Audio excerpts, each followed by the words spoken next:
certified specialist. I'm also a senior real estate specialist.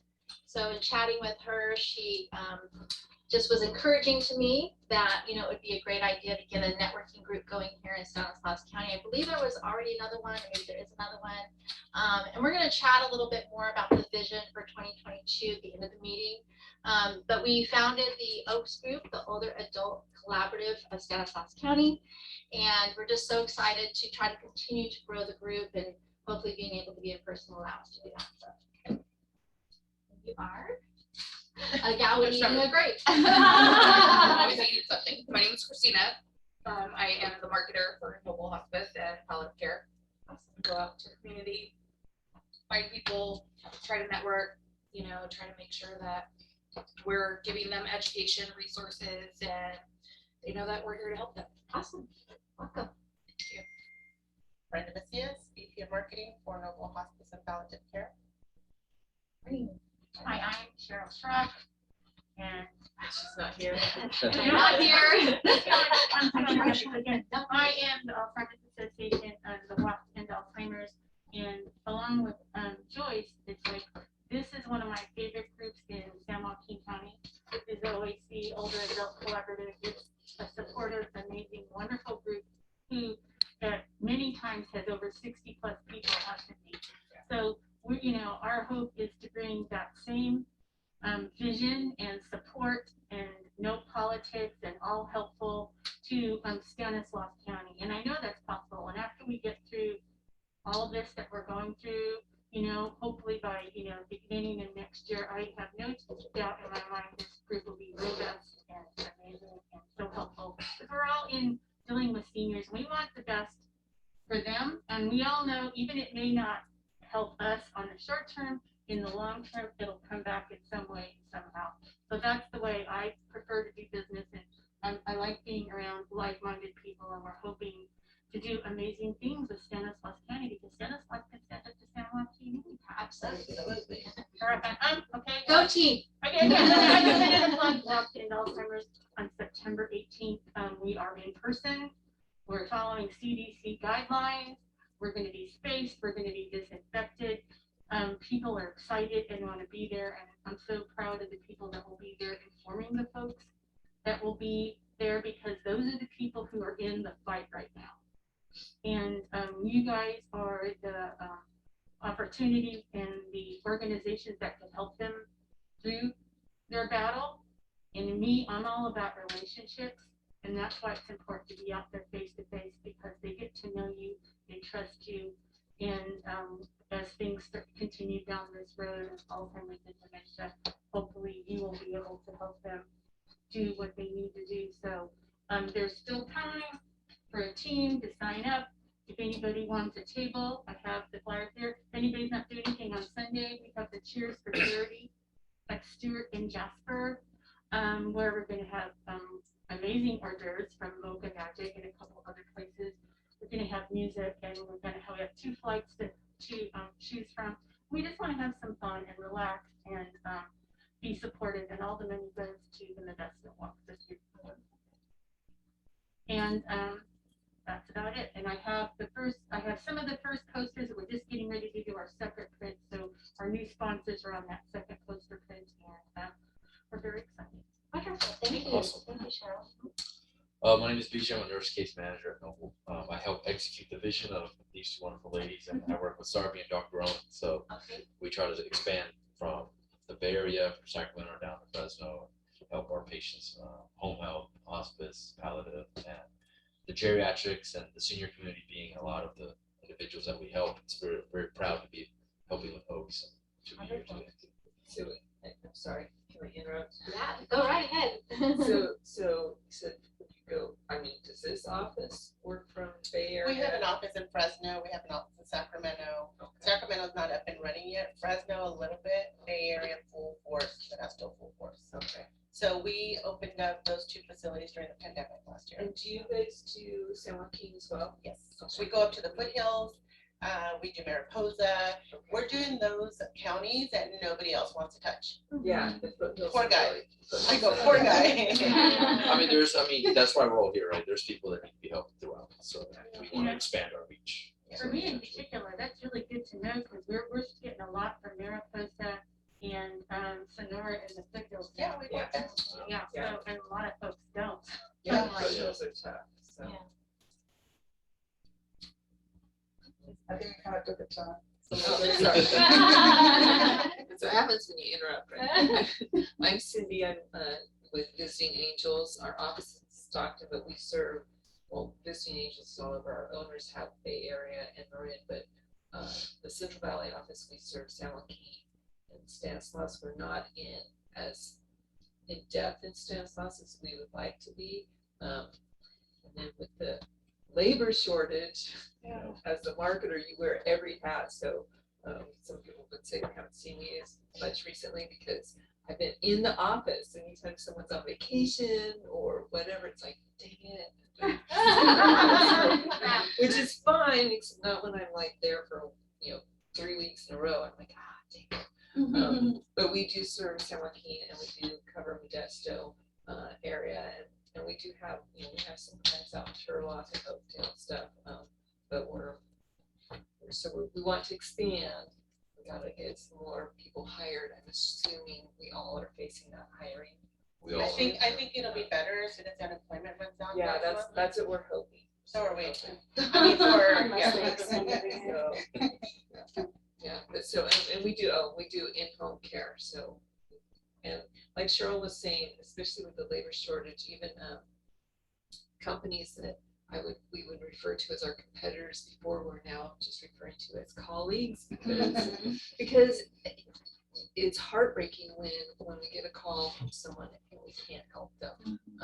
We're used to, we never would advertise this, but we were used to getting those calls that someone's coming home from the hospital, they're on hospice, they need 24-hour care starting tomorrow. And behind the scenes, you're like, oh crap, how are we gonna do this? But we were always able to do it, somehow pull it out before. But lately in the last couple of months, when we get those new clients that need help, same day or next day, we haven't been able to fill it that soon. So we're in every week, our schedulers are like, how am I gonna get these shifts filled? So it's, it's a bigger struggle than it has been in the past. I think Christina would agree. Yeah, Very much so.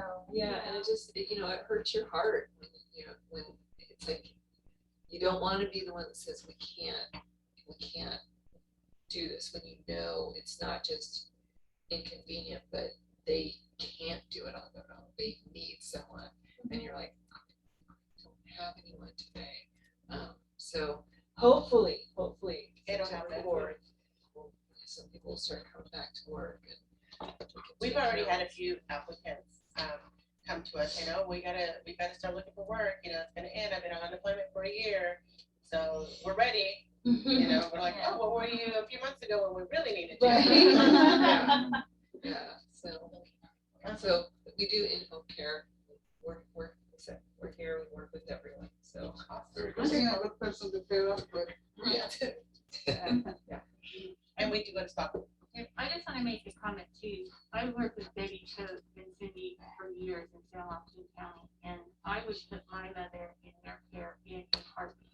They're an amazing group of people who really care and are just lovely and caring, and they'll do whatever it takes. So we're really glad that you're here, Cindy, and covering our area, because that gives us, other opportunities. Yes. Thank you. Thank you. Yes. Welcome.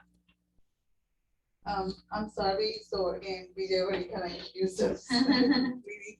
So I'm kind of behind the scene person who helps all the staff. Okay. So I kind of just sit in front of my computer for You're 12 at hours a Noble day. I was Hospice? in traffic, You're- so- You're here at Noble Hospice? Yes, I'm the director of operations, so I handle everything behind the scene. Gotcha. From office to staff Yeah. to anything. Yeah. Well, I solve the problems. Yeah. And she Yeah. hears me all day. Yeah. If there's smoke, there's fire. If there's fire, there's You're sergeant. the one that says, And she's oh, ready to crap, put how it are out. we gonna do this? And you make it happen. Yeah, so I support the team. Everybody needs a Sarby. Everybody needs do it. Yeah. Sarbies are Wonderful. We're lucky we got the one sergeant, right? Yeah. Well, I'll welcome. pass it on to you. I'm Amy Badger. I'm operations coordinator for our team, so I do for our team what you do for yours.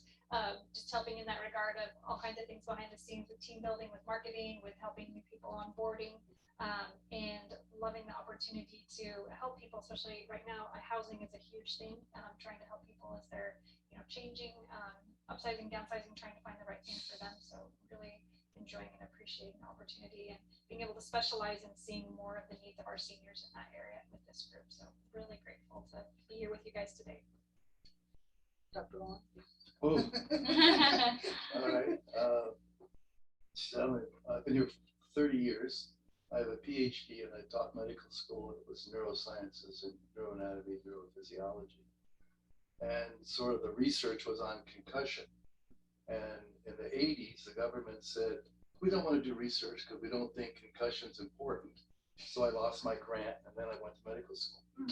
So I was a lot older in medical school, finished and went into internal medicine in New York. And then I came out here to visit a neurosurgeon friend of mine, and they made me an offer, so I moved here. So I've been here for 30 years, running an internal medicine practice. Practice is fun, it's good, but I always wanted to do other things. And so I decided to branch out 20 years ago. And so I started, actually, I was the first medical director for community hospice when they were located in a storage room on McHenry. And so community, with Harold's help and a lot of other people, really took off. And we were able to build a hospice house. I was the medical director with Gary Pickle out at Hospice House for 10 years. And so that was a lot of fun. Things changed at community and we sort of filtered away. I think Gary's working for Kaiser now. I then went to Bristol for a short while, but then it was Optimal, but then it became Bristol. And for some reason, I just decided to leave there, and Noble and I joined, and it's been fun watching a new hospice grow again as I watched community grow over the years. As an internist, my practice is probably 2,000 patients. 65 and above is what we specialize in. So when I see patients, their average is probably, I think they did some statistics on my practice. Myself and a guy named Jim Boozer have all the 6 patients in Modesto. The rest of the doctors have patients, but not sick ones. We have the ones that, I'll let you know, I've had 3 heart bypass patients and 2 lung transplant patients, and I don't know how many kidney and liver transplant patients, and they're pretty sick. But at the same time, I've done hospice the whole time. I've just enjoyed it. It's been just a real passion. And the fun part about it is trying to convince other doctors of what it's about, because they don't understand. Yeah. Many of my colleagues just, we get them to hospice and that's it. They're just going to die. What can you do for them? Those are the kind of questions that you get. Yeah. So that's pretty much what I've done. And it's been a lot of fun. I've really enjoyed Modesto and the people in Modesto. Wonderful. Looking forward to your presentation this morning. Well, I'm not sure. Okay.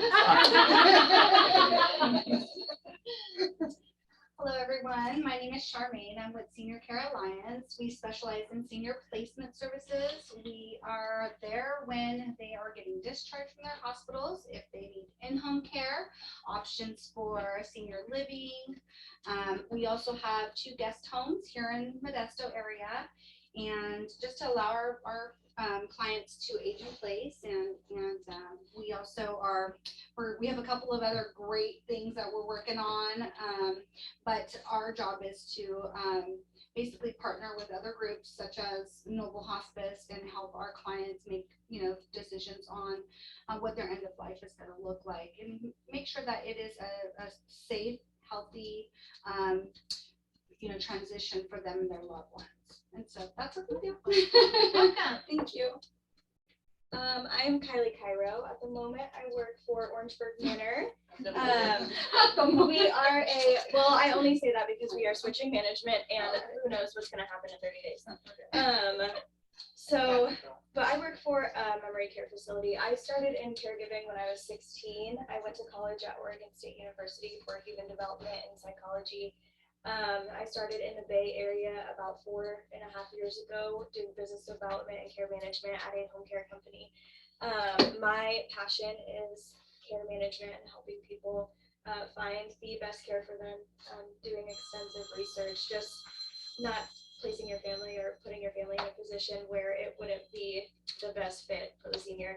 And so I also have a special interest in mental health and mental illness, and the development that goes into a lot of the aging processes.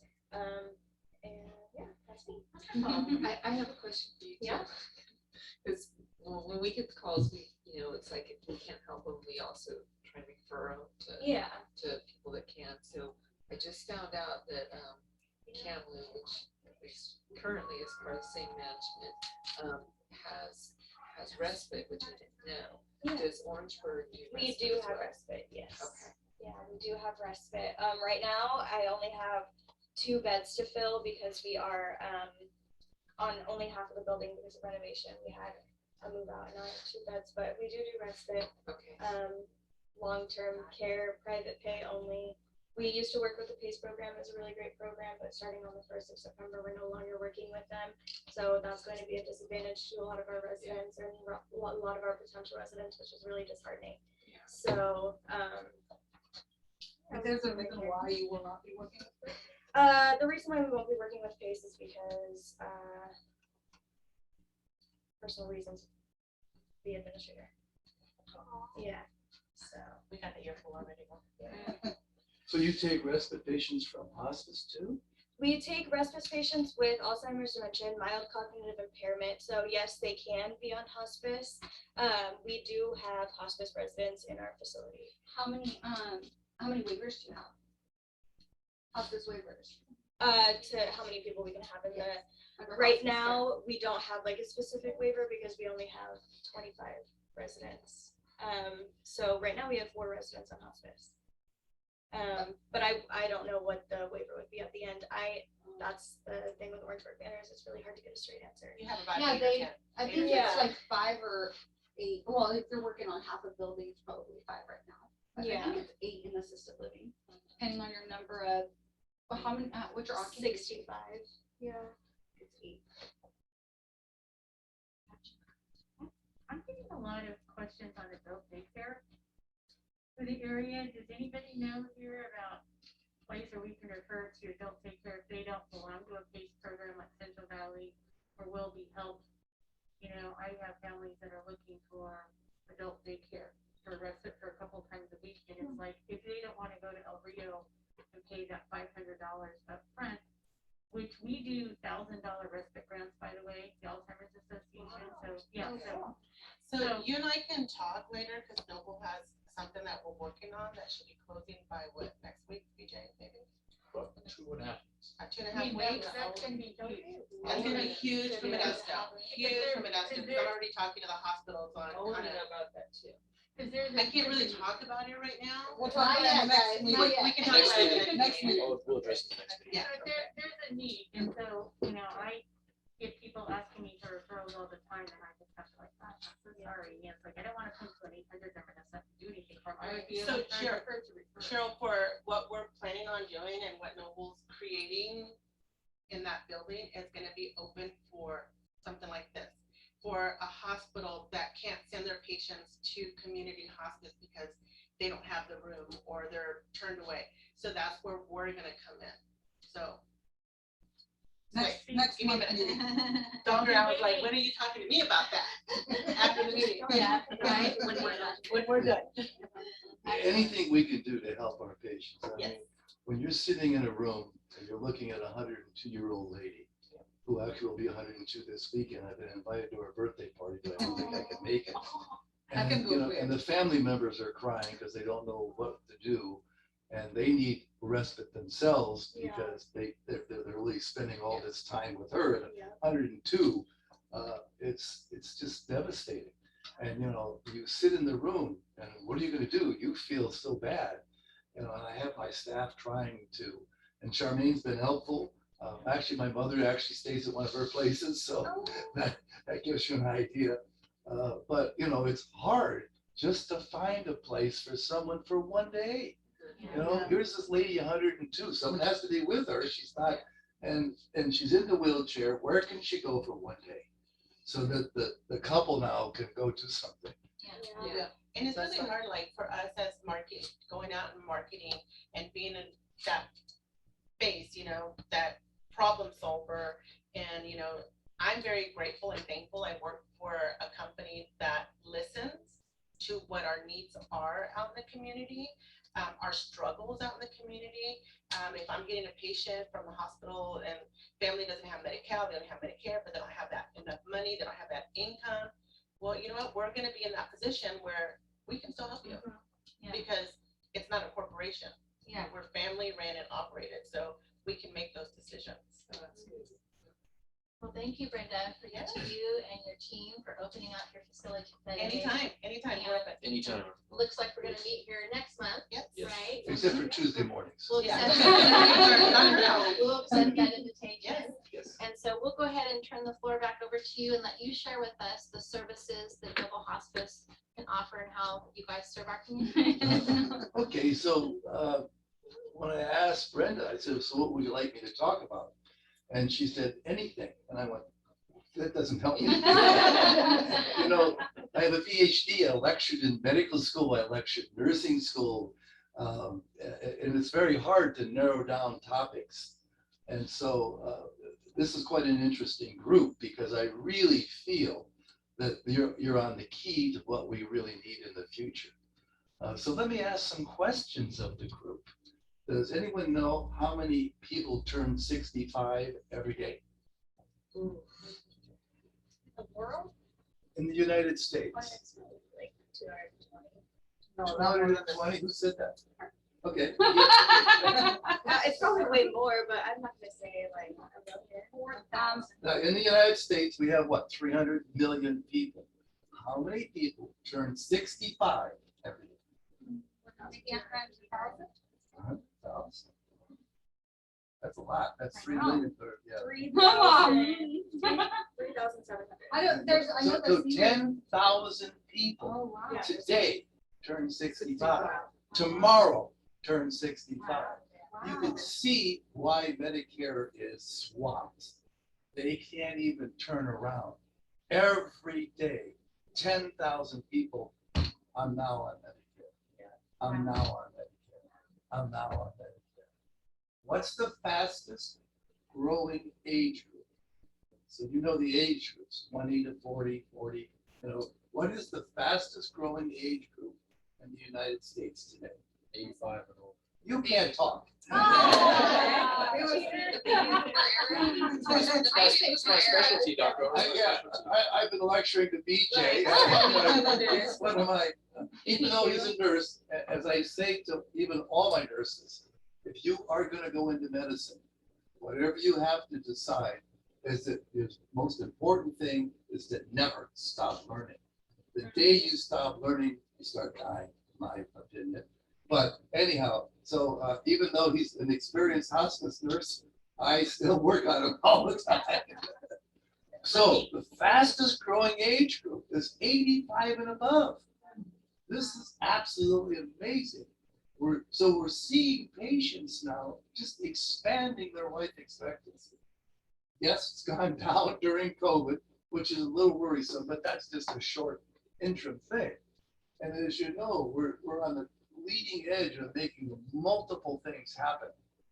I'm sorry to say about your new Alzheimer's group, us physicians are very disturbed over the FDA recently passing a drug that costs $56,000 a year and doesn't work very well. We're working on it. Yes, There's yes. a lot of things in the pipeline, and the cost and stuff is part of it. But, you know, the brain is the most complex thing there is, and you gotta have diversity in your groups and stuff like that, and hopefully things going forward are getting better, but it's the first time in over 20 years that something was brought down the pipeline. And every thing that I wear 2025, if something isn't done, we're bankrupting Medicare because Alzheimer's is the most expensive disease to take care of in the country. It is the third leading cause of death in the state of California, and we need to like wake up and smell the coffee. So, you know, we're working incredibly hard to make things happen. We're the top private funder of research in the world for Alzheimer's disease. Many wonderful things coming, moving. we're excited that it ain't easy. Yeah, that's for sure. A paper just came out last week and I was very excited about it. One of the new diabetes drugs, for some reason, a group of doctors, and I sometimes don't know why, when I was back in research, I know why, but they do these studies. So they started scanning the brains of patients with diabetes and Alzheimer's, and then put them in groups of the old drugs that we normally use, and then this new drug. And guess what? The plaques in the brain started going down. Wow. So there is exciting research going on with Alzheimer's. Almost every week, I sit at my computer for lunch, and for an hour and a half, I read about two things. You can imagine what number one is, and that's COVID-19. And I can probably tell you more about it than I can imagine because I spend an hour a day. And in fact, I just, please get the immunizations. Yeah. I just can't emphasize it as much as I should. How old are you? Okay, you got yours? Oh, good, thank you. The age group between 20 and 40, I'm ready to strangle because they're the ones that are not getting the vaccinations, and they're the ones filling our hospitals. And just Monday, sitting in my office, crying her eyes out, was one of my ICU nurses from Memorial Hospital. She couldn't take it anymore. I had to take her off work because she just couldn't understand why these 25-year-olds, sorry, I'll pick on you now, were laying there saying, I wish I would have gotten the vaccination as we were putting a tube in their throat to breathe, because this virus destroys lungs. And then even like my son who says, I'm young and healthy, I don't need it. I said, what you don't understand is if you get it, it can destroy your lungs for years. This is something not just to get through the COVID like a flu. This can really affect your life for a long time. We now have a term called long haulers. And these are people, and I have one now. He's a mechanic. He gets COVID, again, macho guy, but he survives. He goes back to work, he takes the transmission apart and can't put it back together. Because the mental processing has been damaged by the virus. So we're starting to see these long haulers. We don't know what to do with them. We know that immunization seems to shorten it, but this is just one of those things that are happening. So moving on. So the second thing that I've been reading on, that I read every day, because I'm getting into that group, is the Alzheimer's. And so it is truly exciting. We're starting to see research into it. Does anyone know the only positive way of diagnosing Alzheimer's? At any time, brain biopsy. The only way we can truly diagnose it. So it's a diagnosis of exclusion. You know, typically the wife will come in and the husband's sitting there and I go, oh, why are you here? You know, because normally the husband comes in. And so then she starts telling me about him maybe getting lost driving home. You got too nervous over there. I get animated sometimes, especially when I talk about things that I like. But the point is that, you know, slowly we see them just slide into this. And so now, you know, the wife is saying to me, what am I going to do? Well, the first thing I tell them is go to the Alzheimer's Association.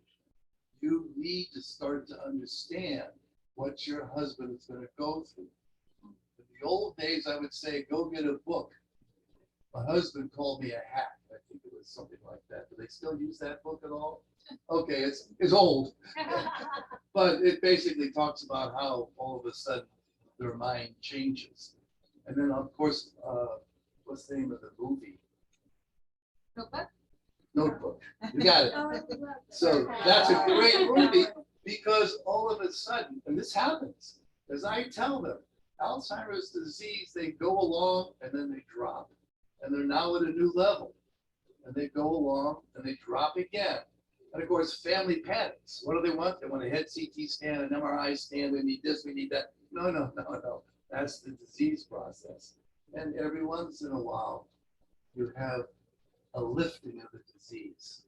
And of course, that was a great example, notebook, of what happened with them. And they had that day, that time together. When I speak to a lot of the residents, family members, and they're talking about how guilty they feel about dementia, and how upset they are that their parents don't remember them or their brother or sister doesn't remember them. And I explained to them about how Alzheimer's affects the brain and dementia affects the surface area of the brain and stuff.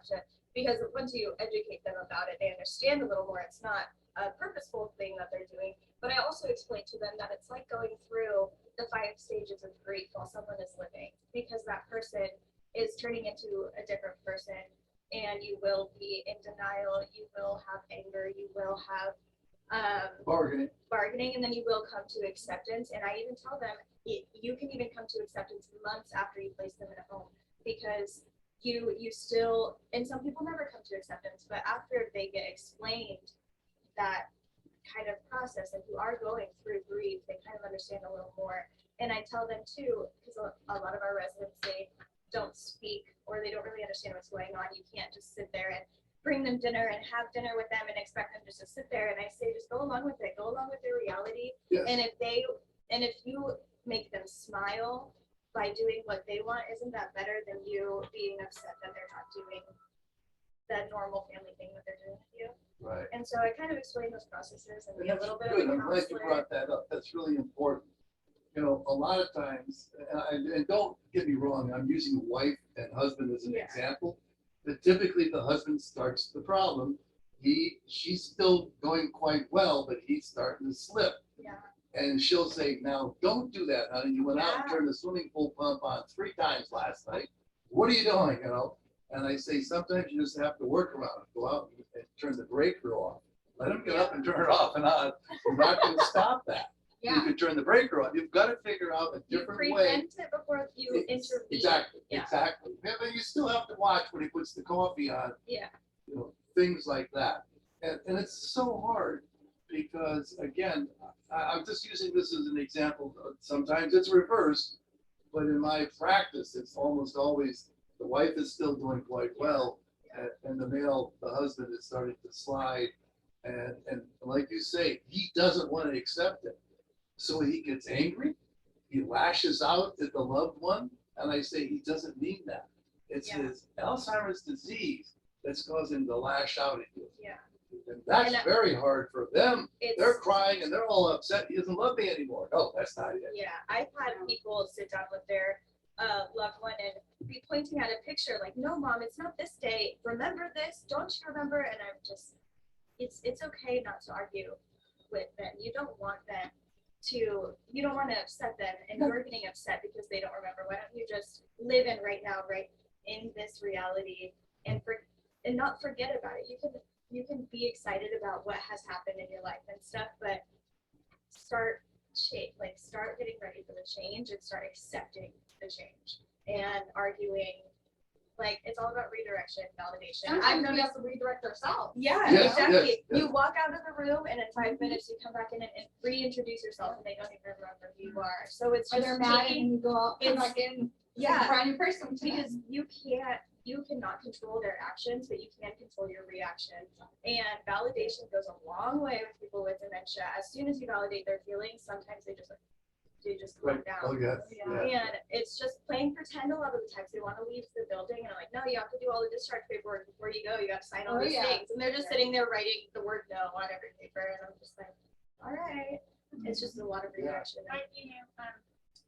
And so, and love to hear these kind of conversations because, you talk about, unfortunately, all older folks getting Alzheimer's disease. We're coming to find out it's not Alzheimer's, it's Alzheimer's. There are a lot of people younger coming down with the disease, and I really respect the doctor for recognizing this and bringing people's attention because the whole place is bringing education and awareness for a lot of the stuff we have going on, including the new drugs that people aren't so happy with. With amyloid plaques and stuff like that, you need to have early detection. It needs to be put in right at the beginning, because once it's gone, it's not coming back. We need people to be aware and to be educated, and if there are some issues, please go to your doctor, get it checked out. You need to go to a specialist, find out. So if there is something possibly down the road, a medication that's going to help, that we can do it in a timely basis. So I so respect the doctor for being aware, being educated, and pointing things out to people so or going forward before it's, too Well, I late. remember one of my patients who was 49, teaching my children in preschool, who came to me and said, I was in class the other day, and I looked at the musical instruments, and I realized I couldn't name half of them. And then she would hold them up and ask the children, what is this? And they'd say, guitar. She goes, yes, it's a guitar.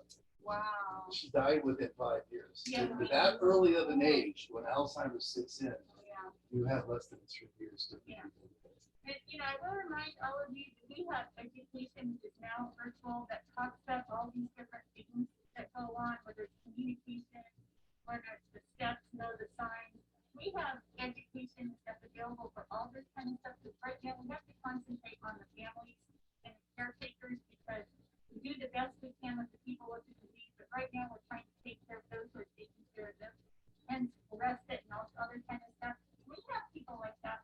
Send them to us, let them get educated of what's gonna happen, the process, let them in support groups and get them with specialists, not, Joe off the street, social workers, nurses, attorneys, who can tell them exactly what they need to do, what they need, what they can expect going forward, so they can get the information they need to make the decisions that is best for them and their families.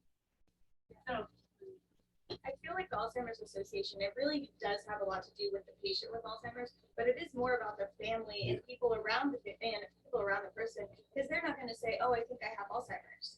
No one is going. I've never heard anybody say like, oh, I think Well, I have. Maybe but, say 9 dementia. times out of Yeah, 10, maybe dementia. If the patient Yeah. comes to me and says that, they don't have it. Yeah, so it is What's really happened important.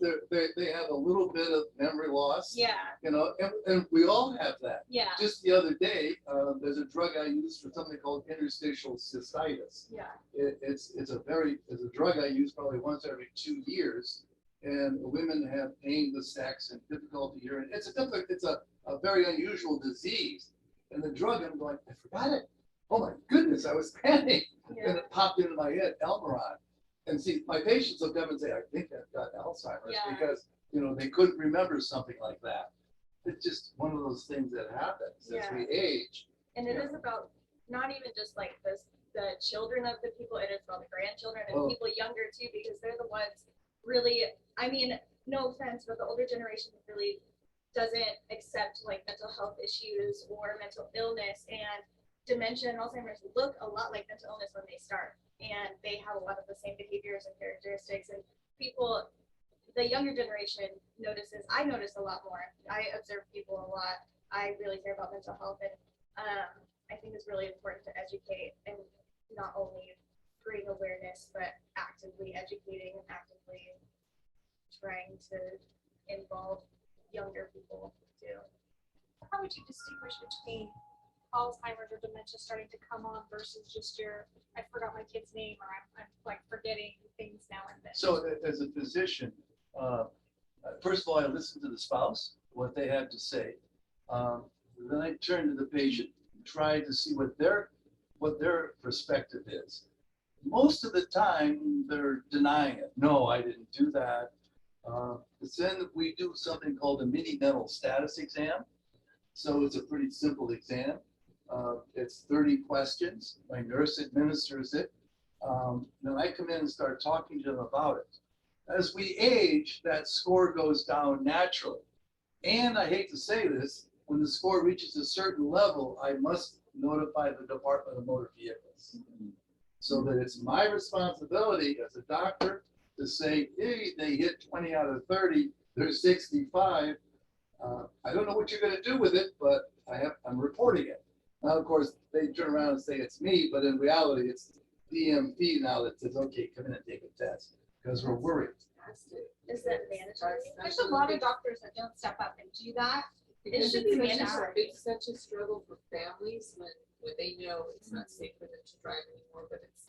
They don't want to take the decision. You can't. But then it's No. a family battle. Oh, So the wife will say you can't drive, and then he's ready to go. That is a family battle, and you're exactly right. You don't want that. So I say, it's not me, I just have to notify someone. So I kind of take it out of everyone's hands and say, let's big DMV, put it on them, because no one can get mad at them, of course they all do. So then what's next? So there are treatable causes of dementia. And so the important thing is I don't want to miss anything. So we probably all, maybe you're too young, there was a movie with One Flew Over the Cuckoo's Nest. Oh, yeah. And so I don't know if any of you remember that, but patients that had abnormal thyroids were mental health cases. And they said, they're crazy, let's put them all in this room. And what we found out was they had abnormal thyroid functions. And when we corrected it, they were normal. And of course, you all know who starred in that. Jack Nicholson, yeah. He was, yeah, because he had a big scar across his head where they did frontal lobotomies then. Oh my goodness. And that was interesting. That movie was one of the ones that got me really interested in mental illness and mental health, because that movie was filmed at the Salem Hospital, which was the mental hospital in Oregon. And I Yes. grew up in Oregon, and I was always interested in there because it was always haunted. Like you grew up thinking it was haunted, and when they tore it down, all the ghosts came out and stuff, and it was a big thing. But that sparked my interest because a lot of those people, they were doing those terrible things to them. Oh, And listen, I did my psych rotation in New Hampshire. And the ponds were still outside where they dumped the women thinking they were witches. yeah, And there were rooms in the basement where they would run the glucose to zero, thinking they would shock them and then bring it back to normal. the ice baths. Oh, the ice baths were common. But you know, here I'm in this hospital learning psychiatric problems, and there's these volumes of books to read, and I'm surrounded by what was happening then in Concord, New Hampshire in the 1800s. That's what they did. Oh, wow. So it was a fun place to be. I know what you're talking about.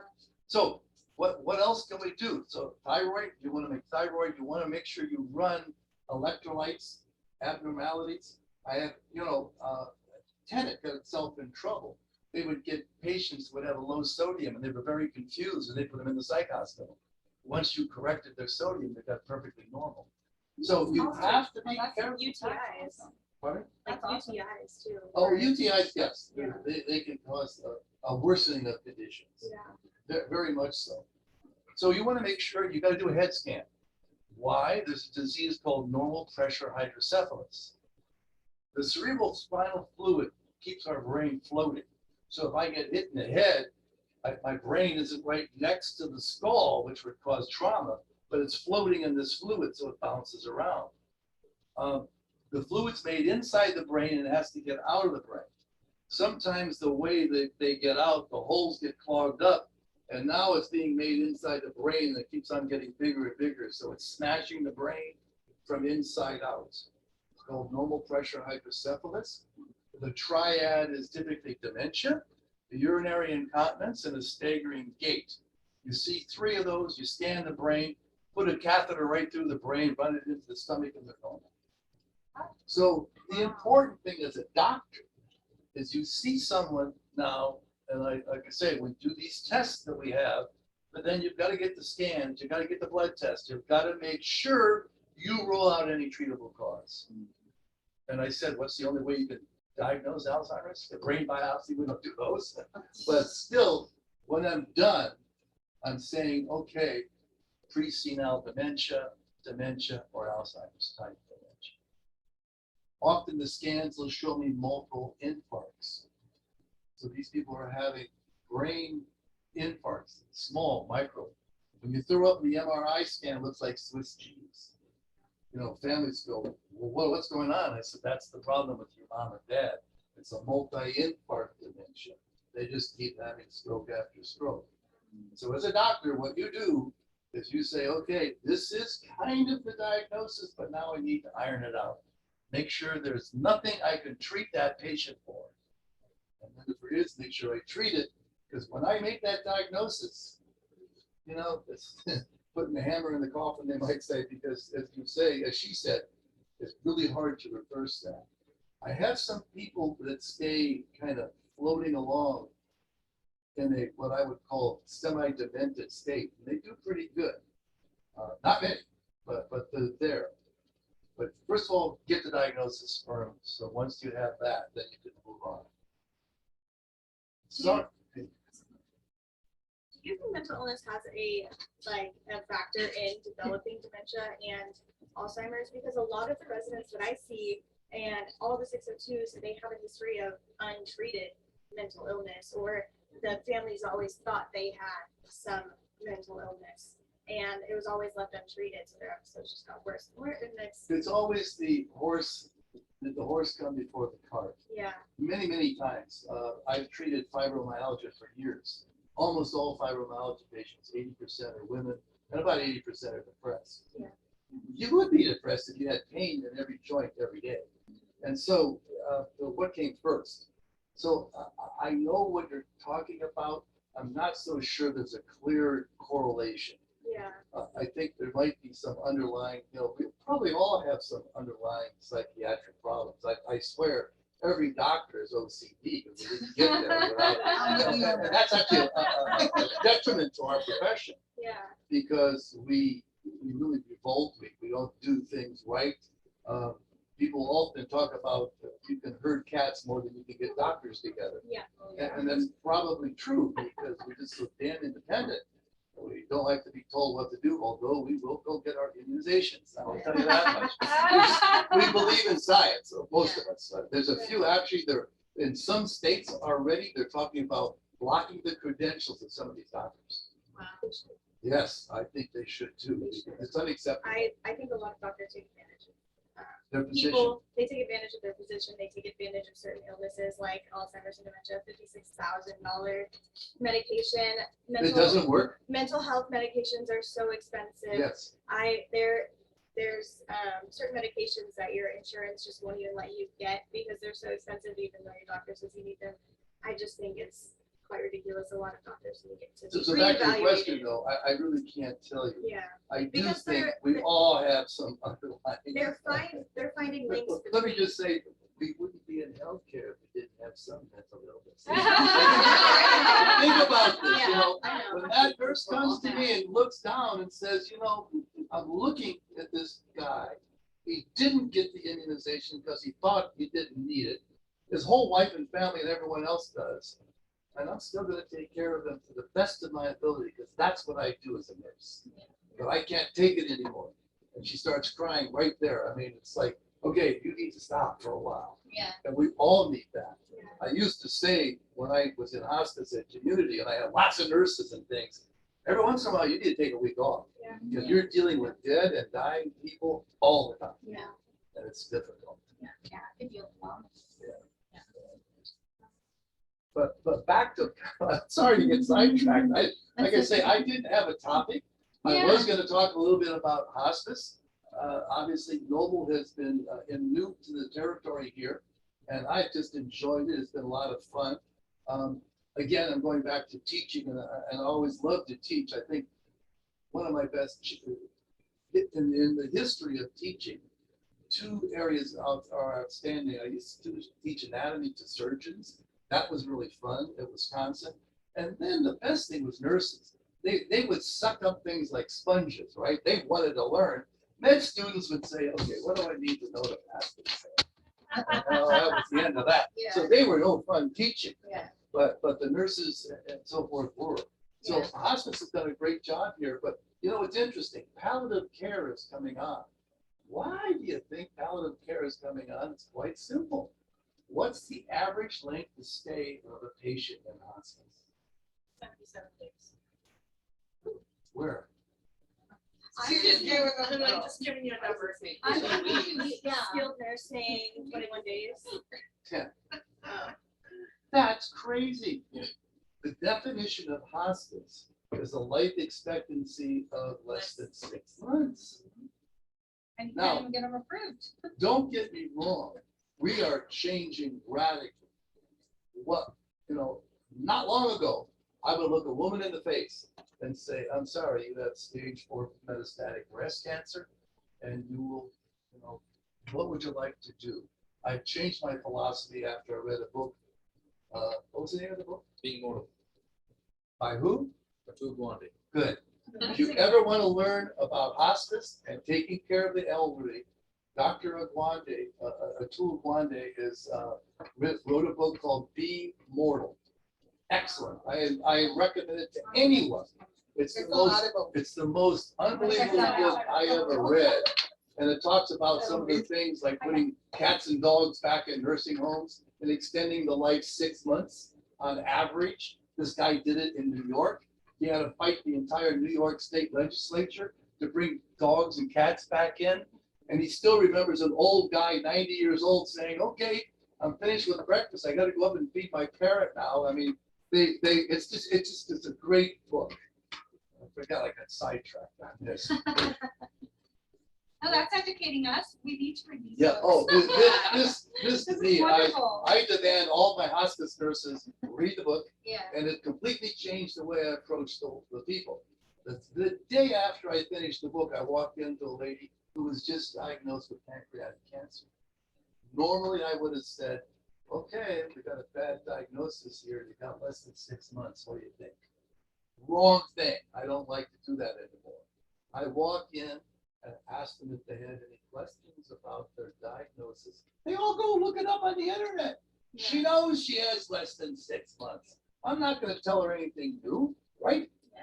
So I go in and say, tell me, what's left on your bucket list? She looked at me straight in the face and said, you know, I was born and raised in San Francisco, and I always wanted to go to Alcatraz. Oh. And I said, good, that's what we're going to get done.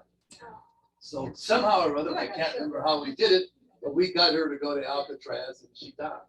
But things are changing so fast in medicine. I mean, you've all heard about checkpoint inhibitors, right? Oh, if I was a woman, I would know everything about checkpoint inhibitors. What? Because it's taken breast cancer. I have 4 women, stage 4 breast cancer, 2 years out, going on 3 because of checkpoint inhibitors. So let me tell you a quick story. I love telling my patients about this. This guy got his PhD in cytogenetic engineering. I don't even know what the hell that is. Right? In Berkeley, where else? You know. Right. So he's, let's face it, really smart. So he goes to San Francisco to get his MD. And in the process, he learned a lot about cancer and was really studying malignant melanoma, a deadly cancer. Life expectancy, 6 months. We talk about the killers: malignant melanoma, esophageal cancer, pancreatic cancer, biliary. They're all right here, right? They're all right there. You're dead in 6 months if you get one of these. So we all know those are bad. So he took malignant melanoma and said, let's figure this out. So he said, here's your melanoma, and along comes your killer T cell. Now, every day, whether you believe it or not, we get a cancer, but we kill. Because our killer T cell does its job. Wow. But the malignant melanoma cell secretes something called a checkpoint. The checkpoint comes out, gets into the killer T cell, and it dies. So the melanoma cells, okay, keep going. So it keeps making more melanoma cells. Wow. So him and his brilliant mind developed something called a checkpoint inhibitor. So now here's your melanoma cell. In comes the killer T cell. Out comes the checkpoint enzyme. Now you block it with checkpoint inhibitor. The killer T cell eats the melanoma cell. So he took melanoma from 6 months to 6 year life expectancy. Wow. And breast cancer, we don't know how long.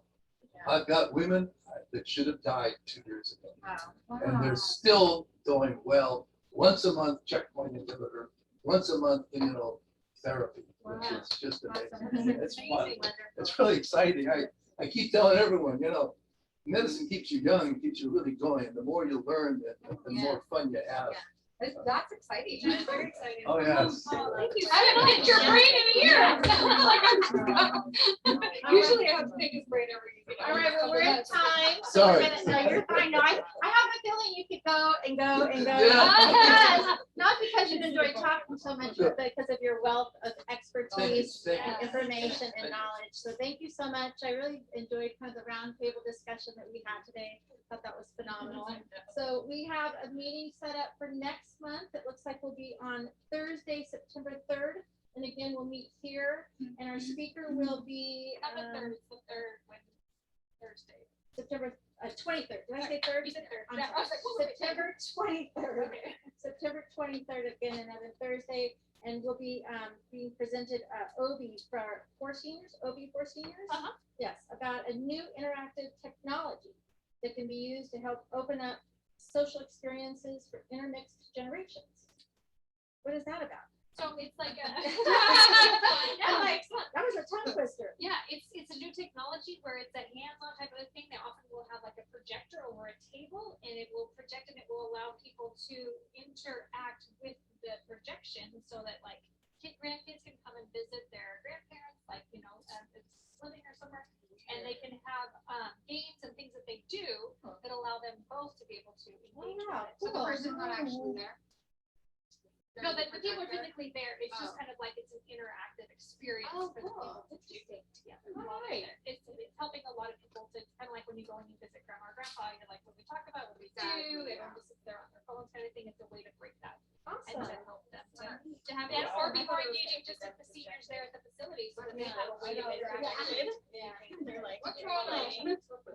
All right, well, thank you, everybody, and don't forget, if you have any suggestions for future speakers or content, be sure to email Amy and let her know so we can continue with our roster. If you would like to, if you would like to maybe showcase your facility or if there's somewhere around here that you guys would like us to see, let us know for sure. Perfect. All right, thank you, everybody. Thank Thank you. you very much. And there's some snacks back here.